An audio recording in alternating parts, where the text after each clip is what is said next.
crê que Deus está neste lugar? Amém. Você crê que Deus está fazendo algo na sua vida? Amém. Amém. Feche seus olhos por alguns instantes. Eu gostaria que você agora pudesse exercer a fé. Nós louvamos aqui, eu quero mais uma vez confirmar que o louvor liberta.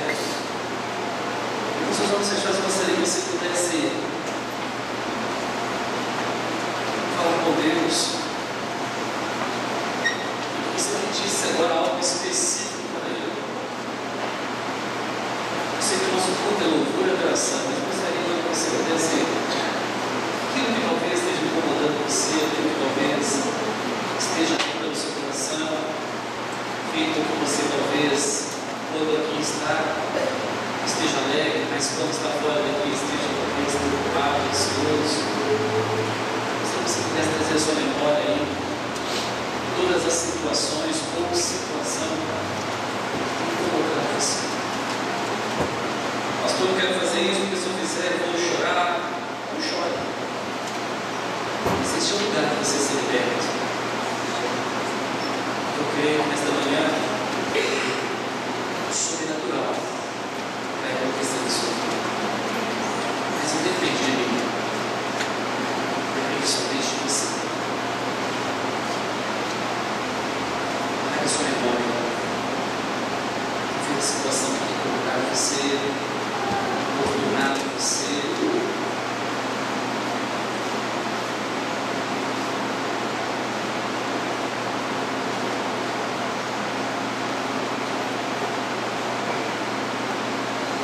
Pai querido, você que sabe de todas as coisas. Eu sei que o Senhor conhece cada um de nós.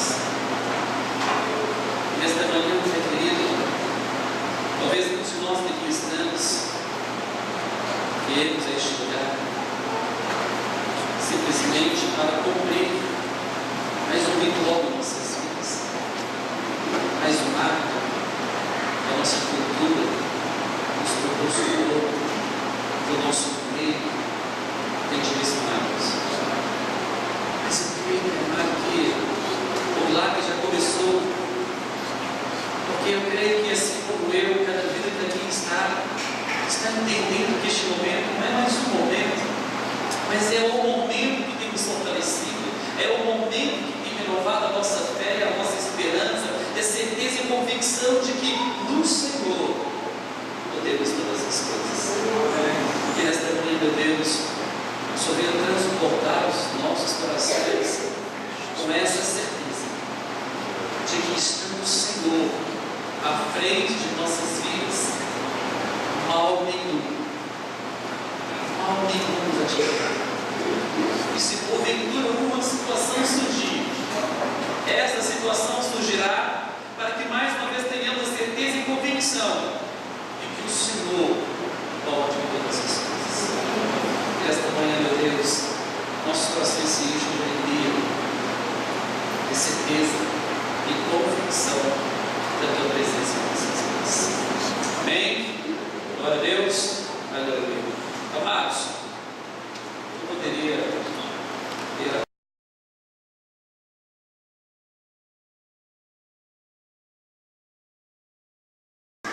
Amados, na semana passada, Deus colocou no meu coração a mensagem, nós falamos sobre trazer à existência os nossos talentos, aquilo que o Senhor tem confiado a cada um de nós. E quando nós testemunhamos o que Deus tem feito em nossas vidas, nós estamos colocando em prática também o nosso maior talento, que eu disse que seria aqui, que era o nosso talento, que era o nosso talento de louvar e agradecer o nome do Senhor. O que significa isso? Significa que as nossas vidas já é um testemunho acerca da perfeição de Deus. Porque mesmo apesar das nossas lutas, dificuldades, mesmo apesar dos momentos em que, com certeza, assim como eu, você pensa que talvez você não seja digno, que talvez você não seja ninguém, eu quero afirmar para você nesta manhã, nunca pense assim, porque você é um proteíso nas mãos do Senhor.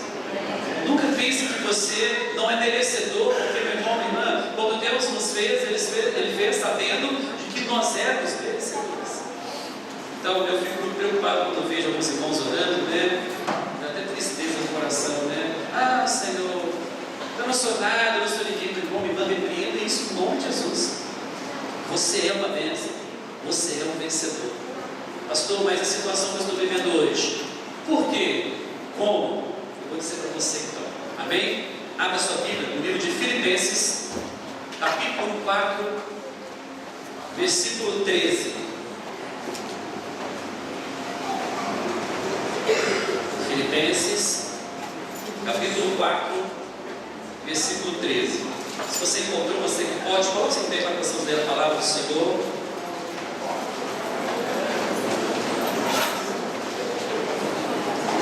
Nós vamos ler o capítulo 4, versículo 13. Depois vamos voltar um pouquinho e vamos ler 12.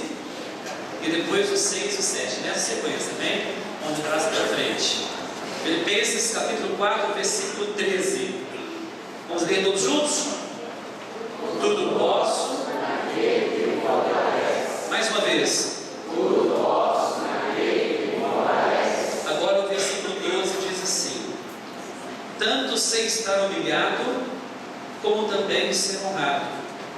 De tudo e em todas as circunstâncias já tenho experiência, tanto de fartura como de fome, assim de abundância como de escassez. Vou ler mais uma vez. Tanto sei estar humilhado, como também ser honrado. De tudo e em todas as circunstâncias já tenho experiência, tanto de fartura como de fome, assim de abundância como de escassez. Agora versículo 13, todos juntos mais uma vez. Tudo posso naquele que me fortalece. Agora capítulo 4, versículos 6 e 7. Diz assim: não andeis ansiosos de coisa alguma, em tudo, porém, sejam conhecidas diante de Deus as vossas petições, pela oração e pela súplica, com ações de graças. E a paz de Deus, que excede todo o entendimento, guardará o vosso coração e a vossa mente em Cristo Jesus. Agora o 13 mais uma vez. Pai querido, eis aí, Senhor, a tua palavra que se renova cada dia mais em nossas vidas.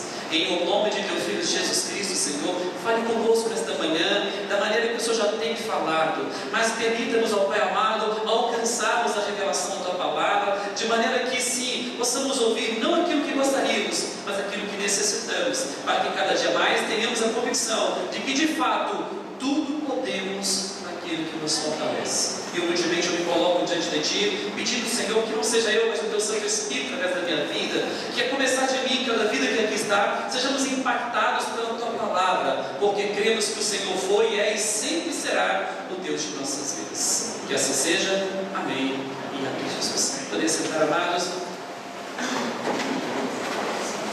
Amém. Na semana passada nós fizemos a abertura com este texto: tudo posso naquele que me fortalece. E eu sei que este talvez seja um dos versículos que nós temos mais pronunciado em nossas vidas, seja de forma consciente ou inconsciente. Tudo podemos naquele que nos fortalece. Falamos também na semana passada acerca, e é uma sequência da mensagem que vou trazer hoje, acerca do desafio de entendermos que o Senhor, independente do que temos, Ele sempre nos dá algo porque Ele confia e sabe o que podemos fazer.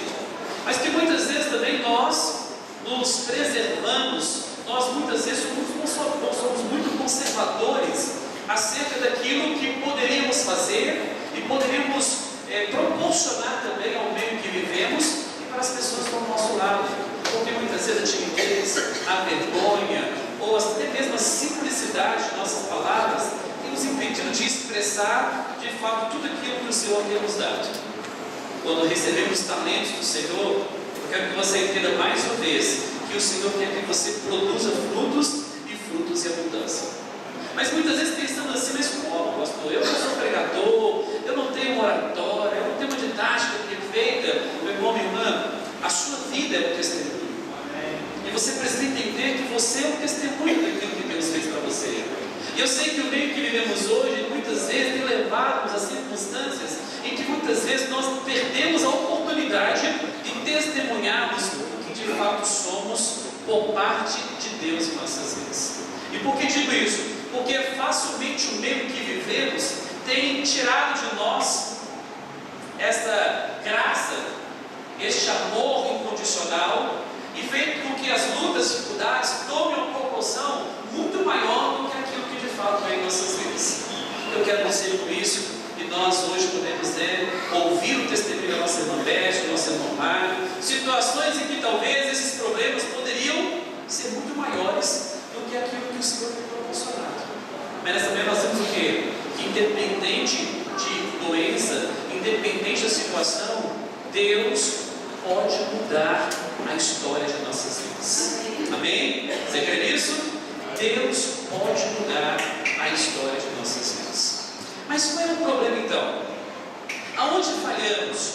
Onde eu e você muitas vezes temos pecado a ponto de impedirmos ou entendermos o que Deus tem preparado para cada um de nós?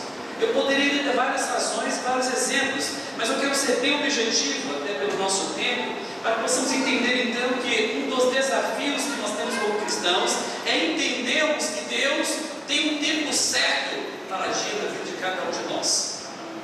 Tempo certo. Lá em Eclesiastes capítulo 3, a palavra do Senhor nos diz que há tempo para todas as coisas. E há tempo de chorar, tempo de sorrir, tempo de guerra, tempo de paz. Ou seja, meu irmão, minha irmã, não importa o momento em que estejamos vivendo, Deus tem o controle de todas as coisas. Pastor, mas é lícito sofrer? É lícito perecer? Meu irmão, minha irmã, a palavra de Deus nos garante que Deus não é um Deus que traz aprovação. Deus não prova ninguém. Mas muitas vezes Deus permite situações para que eu e você possamos entender e compreender o que Deus de fato representa em nossas vidas. E eu poderia então dizer que o nosso maior desafio é entendermos Deus em meio às situações de conflito, às situações de perdas, às situações em que muitas vezes não conseguimos entender que Deus possa estar no controle daquela situação. Se nós recorrermos à palavra, nós vamos entender que desde o início dos tempos, grandes homens, grandes mulheres passaram por lutas e tribulações. Mas para quê? Para que o nome do Senhor fosse exaltado através desta luta ou através dessa situação. O seu problema, meu irmão, o Golias de sua vida, é o milagre da vida de muitos que estão ao seu redor. Imagino eu quando Davi teve a experiência de derrotar Golias. Não é o tema da mensagem, mas só para nós entendermos. Eu fico imaginando o que movia o coração daquele pequeno jovem. O que movia o coração dele era a certeza de que, independente do gigante que estivesse diante dele, o nome do Senhor estava em primeiro lugar. As suas convicções, a sua história, os seus ensinamentos estavam em primeiro lugar. E olha que coisa interessante. Ali existe um rei que foi ungido por Deus, que estava na presença de Deus, mas que naquele momento o gigante tornou-se muito maior perante Saul. Ou seja, aquela circunstância, aquele momento estava muito além daquilo que o próprio Saul sabia que podia contar, que era com Deus. E de repente Davi, um jovem,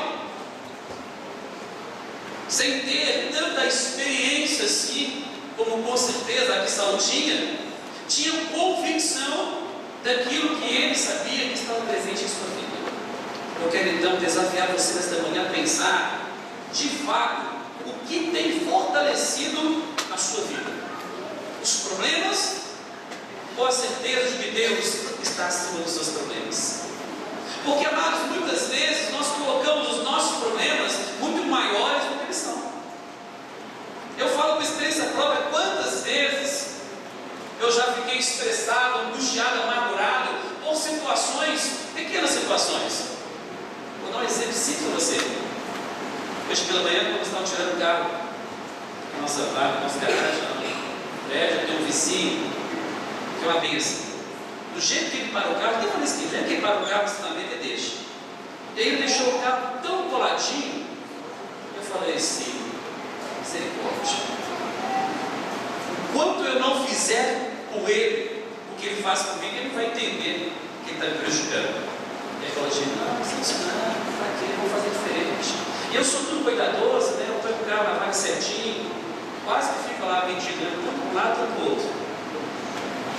Para não incomodar ninguém. Faço umas 3 manobras se necessário for, mas eu olho, abro a porta, vejo se está na distância adequada, porque eu não quero prejudicar ninguém. Mas o abençoado, do jeito que ele para o carro, ele deixa. Eu já falei com ele uma vez, e falei, então eu vou falar com ele de novo. Mas eu percebi que o tom da minha voz já ficou diferente do tom em que orei antes de sair de casa. Ou seja, aquela situação passou a ser um problema. E se eu não tomasse cuidado, eu ia chegar aqui estressado, irado, e dependendo do que o irmão falasse comigo, eu poderia ser com ele aquilo que de fato eu não sou. Está entendendo o que Deus está falando com você? Vou pegar um outro exemplo mais simples. Vou usar meu exemplo, que a gente tem que aprender com as vocês, né? Quantas e quantas vezes eu cheguei em casa, eu tenho mania de colocar as coisas no lugar. Aí tem uma posição que eu gosto que o sofá fica. Aí a Cláudia me arruma a casa e o sofá fica do outro lado. Aí eu chego em casa, a primeira coisa que eu faço, põe na bolsa e pego o sofá e dou uma mexida nele. E ela fica lá, né?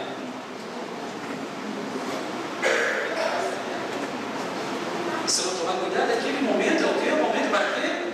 Uma solução. Amados, muitas vezes transformamos pequenas situações em situações imensas. Essa semana eu testemunhei para uma família, fui visitar uma família da nossa igreja, e eu infelizmente não tenho muito tempo para fazer visita, mas sempre que posso eu faço. Na verdade eu priorizo quando alguém pede, né? E aí eu tento administrar para ele. Mas eu tenho um testemunho interessante que depois eu percebi que Deus está falando mais comigo do que de repente com a família que eu fui visitar.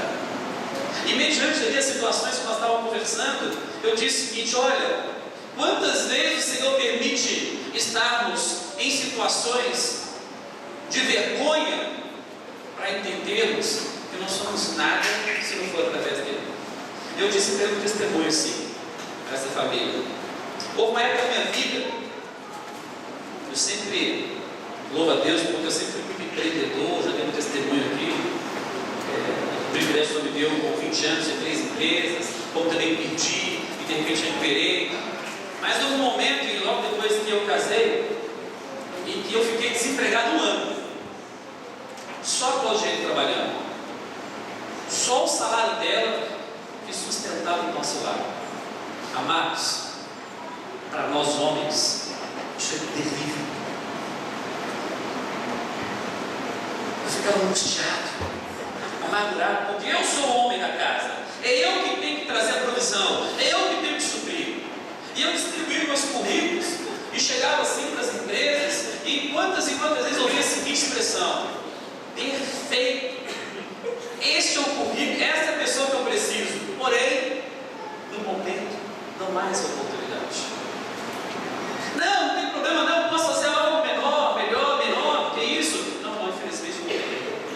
Cheguei a fazer teste em uma empresa, passei em todos os exames e de repente não fui chamado.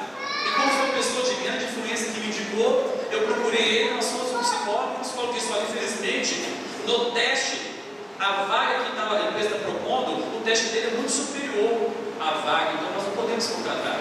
Eu falei, mas que lógica errada é essa? Não tem sentido isso? Não, porque se você ficar nesse setor, com o potencial que você tem, você vai ser problema para a empresa. Porque você vai ficar muito tempo, você vai ver coisas que não deveria ver. Sabia que existe isso? Você não pode, se você passar, você não pode. Eu voltava angustiado, revoltado, 1 ano.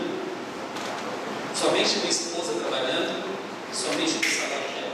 E para completar mais ainda a angústia, nós morávamos lá no bairro da Mantiqueira, que conhece a filha desse testemunho, né? Na rua abençoada lá, que não tinha asfalto. Então o Diego trabalhava lá na Rádio Gabar. Aí praticamente nós começamos 8 horas, aí chegava às 5 horas da manhã. Aí, quando ficar com vergonha, o que eu fazia? Ia com ela de um ponto, deixava ela voltar para casa e nem abria a porta. A janela tudo fechada para ninguém saber que eu estava em casa. Eu tinha vergonha. Talvez muitos de nós aqui que estamos aqui já passamos por isso. Até que um dia Deus falou comigo. Eu estava muito chato, chorando. Voltei para casa, ajoelhei e falei: meu Deus, por quê? Por que isso? Eu sou homem da casa, que vergonha! E Deus falou no meu coração: quem disse que para ser homem você precisa pegar de mim? Por quê? Mas como é que pagar as contas? E Deus trazia no coração: o dinheiro já está aí, a sua esposa está provendo. Mas eu fui tratado um ano para entender que situações como esta, meu irmão, minha irmã, não podem tirar o valor que Deus deu a cada um de nós. Meu irmão, não é o emprego que vai fazer você ser homem, não é o dinheiro que você ganha que vai colocar você numa posição em que as pessoas vão olhar e respeitar você, porque se você for respeitado por aquilo que você tem, eu quero dizer para você que você não tem nada, nem respeito que você acha que você tem. Mas o que faz um homem é a sua dignidade, é o seu caráter, é o que está no seu coração. E quando eu entendi então que aquilo que eu entendia que era dela, não era dela, era nosso, Deus então abriu a porta. E hoje, para uma honra e glória do Senhor, a minha esposa tem o privilégio de poder trabalhar, se ela quiser trabalhar, quando ela quer trabalhar, como Santana se bota, ela atende nos horários que ela acha conveniente, porque ela optou em cuidar do Samuel. Eu falo isso com muito orgulho, não para dizer agora eu sustento, mas para dizer que se eu não tivesse aprendido aquilo, eu não estaria onde estou hoje. Então aquele ditado que diz: atrás de um grande homem existe uma grande mulher, é mentira. É do lado de um grande homem existe uma grande mulher. Amém? Porque se não estivermos do lado, como a nossa irmã testemunhou aqui, se não estiver lado a lado, meu irmão, minha irmã, nada poderá mudar as nossas vidas. Mas o que isso tem a ver com o texto? Tudo, sabe por quê? Porque o apóstolo Paulo estava vivendo um momento de angústia, de temor, de sofrimento, de perseguição, havia sido preso, e aquele povo, os filipenses, cuidaram de Paulo, abraçaram Paulo de uma forma tão imensa, tão tamanha, que o carinho que Paulo passou a ter por aquele povo é mostrado na Bíblia como um dos povos que Paulo mais preocupou. E sabe por quê? Porque Paulo teve a seguinte experiência: não tendo nada, esse povo me abraçou. Sendo eu, neste momento, perseguido, preso, o povo me ama, o povo me abraça e o povo espera algo de mim. Eu posso afirmar para você que é desafiar. São os momentos mais angústios de nossas vidas que Deus permite sermos bênção na vida de outra pessoa. É nos momentos de maior temor que alguém chega para você, você quebrado, esperando a palavra, e a pessoa vem até você para que você possa dar uma palavra para ela. E Deus te usa, sabe por quê, meu irmão, minha irmã? Porque Deus não valoriza você por aquilo que você tem, Deus valoriza você por aquilo que você é. Eu quero dizer para você que você é uma bênção. Amém? E você precisa entender isso. Você precisa todos os dias olhar no espelho e antes de preocupar se o cabelo está legal ou não está, você entender: você é uma bênção. Porque se você sair da sua casa achando que você é uma bênção, meu irmão, você vai ser uma bênção. Mas se você sair como um derrotado, eu quero dizer para você: nada vai mudar aquela situação e você vai ser um derrotado. Convicção de que Deus é fiel, meu irmão, é muito mais do que palavras, é certeza e convicção de que Deus é o Deus que está suprindo as suas necessidades. Uma experiência que eu tive aqui, falei. Aí o apóstolo Paulo vem dizendo para a gente: você está feliz quando está tudo muito bem, mas você também está feliz quando as coisas estão bem. E como é difícil louvar a Deus quando as coisas estão mal. Amados, nós temos uma tendência natural de, quando temos problema, até nos afastarmos da igreja. Ei, meu irmão, você subiu, passando umas lutas aí. Meu irmão, minha irmã, se você está passando por lutas, este é o lugar para você estar, juntos na presença de Deus, que podemos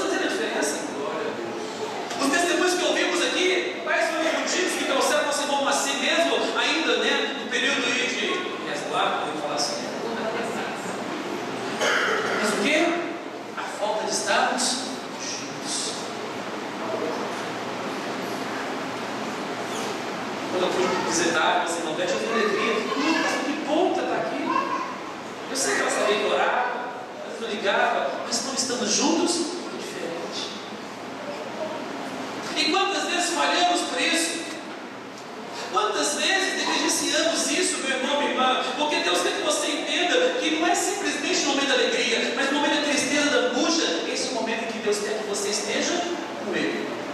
Porque se você permanecer com o Senhor no momento da angústia, da tristeza, sabe o que você está dizendo para o Senhor? Eu confio e espero em Ti. Mas dar glória a Deus no momento da alegria, talvez seja muito fácil. Mas de repente o apóstolo Paulo diz que é nos momentos da angústia e de dor que ele declara o quê? Que ele sabe o que é experimentar, porque ele tinha experiências. E quem é o apóstolo Paulo? Uma das nossas maiores referências acerca de um cristão. Mas o que moveu aquele homem chama-se experiências. Experiências de milagres, experiências de cura, experiências de libertação, sim, mas muito mais do que isso, para que haja cura tem que haver doença. Por isso que Eclesiastes diz que há tempo para todas as coisas. Para haver alegria, você precisa entender o que é tristeza. Para haver a paz, você precisa entender o que é guerra, porque senão, como você vai identificar uma coisa da outra? Como posso eu afirmar que estou vivendo um momento alegre se eu não sei o que é tristeza? Como posso eu afirmar que estou vivendo um momento de prosperidade se eu não sei o que é necessidade? Como posso eu testemunhar que Jesus é alegria se eu não sei o que é viver por vida de tristeza? Significa então, meu irmão, minha irmã, que as situações que vivemos hoje são situações que o Senhor está no controle. Por quê? Porque Ele quer que você, eu, nós possamos entender o que é uma vida no Senhor e uma vida sem o Senhor. Talvez você esteja com ausência de algumas coisas sofrendo. Talvez você esteja passando por algumas necessidades. Você já parou para pensar no que Deus está fazendo? Na nossa atual conjuntura, o que é mais comum, não precisa nem ser doutor para falar sobre isso, é o desemprego.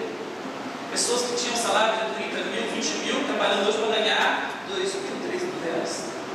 Recentemente conversei com um amigo e ele disse: olha, eu sabia que ele era executivo de uma grande empresa, ele trabalha hoje ganhando 5 mil e ganhava 30 mil reais. Ele estava puxado. Chegou a ponto de falar assim: não sei mais o que eu faço. Estou pensando em desistir. Eu falei: por quê? Porque hoje eu ganho 5 mil. Eu falei: glória a Deus. Vou te apresentar algumas pessoas que ganham 1.000, que estão rindo à toa, felizes da vida. Está entendendo, meu irmão, minha irmã? Você não pode medir as coisas por aquilo que os seus olhos estão vendo, porque este não é o nosso desafio. O nosso desafio é experimentar o que Paulo experimentou. E Paulo, para ser o grande homem que ele foi, ele experimentou Deus na fartura, mas também na necessidade. E foi na necessidade que ele entendeu: Deus é fiel. Meu irmão, minha irmã, é na necessidade que nós sabemos que Deus é fiel. É na doença que nós sabemos, Deus cura.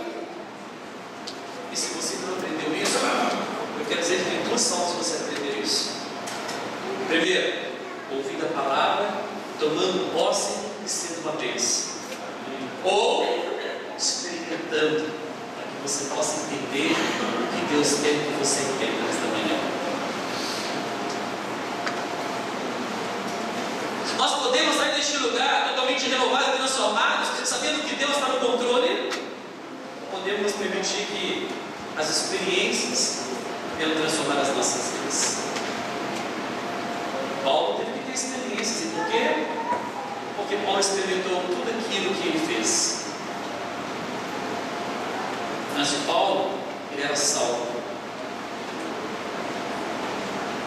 E o apóstolo Paulo dizia que ele tinha um espinho na carne, que toda vez ele clamava no Senhor para entrar. Alguns estudiosos trabalham essa questão como um problema sentimental, outros uma enfermidade. Não existe uma linha de pensamento teológico que afirma qual era o problema de Paulo. Eu optei, já disse aqui uma vez na classe, só disse isso, por pensar que O que incomodava Paulo era uma experiência que ele teve. Porque antes de ser Paulo como Saulo, existia um homem chamado Estevão. Tão grande quanto Paulo, um homem que foi escolhido em meio ao povo como um homem íntegro, reto e cheio do Espírito Santo. Estevão era um homem que proporcionava às pessoas ao redor tudo aquilo que Jesus proporcionou enquanto homem. E Estevão morreu aos pés de Saulo, porque Saulo perseguiu até que ele conseguiu fazer aquilo que ele tinha como propósito: acabar, aniquilar com a vida de Estevão, porque Estevão estava propagando o Evangelho. Eu quero que você imagine, logo um tempo depois, Saulo se transformando em Paulo, Paulo sendo pregador da palavra, e todos os dias Paulo lembrando Estevão morrendo aos seus pés. Pode imaginar a dor do seu coração? Porque tudo aquilo que Paulo estava fazendo era o que Estevão fazia, e Paulo permitiu que ele morresse. Talvez, no meu entendimento, este era o espinho da sua cara. E Jesus mostrava para ele: Paulo, para que você entenda que você souber o que você é, na minha presença, você sempre vai lembrar disso. Talvez, meu irmão, com essa dor que você carrega, essa angústia, é para Deus mostrar para você de que você só é o que você é porque Deus está na sua vida. Porque essa é a minha convicção. Eu não tenho dúvida que se eu tenho o que eu tenho, sou o que eu sou, é porque Deus está na minha vida, e por isso eu tenho convicção. Uma certa ocasião eu disse para um membro da igreja assim: olha, você tem que entender que quando eu estou voltar pregando é Deus falando. E ele olhou para mim e falou assim: você quer arrogância? Eu falei: eu te repreendo, capeta, em nome de Jesus. Eu falei assim: não. E eu disse: que é isso, pastor? Tem um pesado? Eu falei: pesado, você vai me meter a mão nas orelhas. Porque se eu não tiver convicção de que Deus está acima de mim, meu irmão, minha irmã, como posso ser um pastor?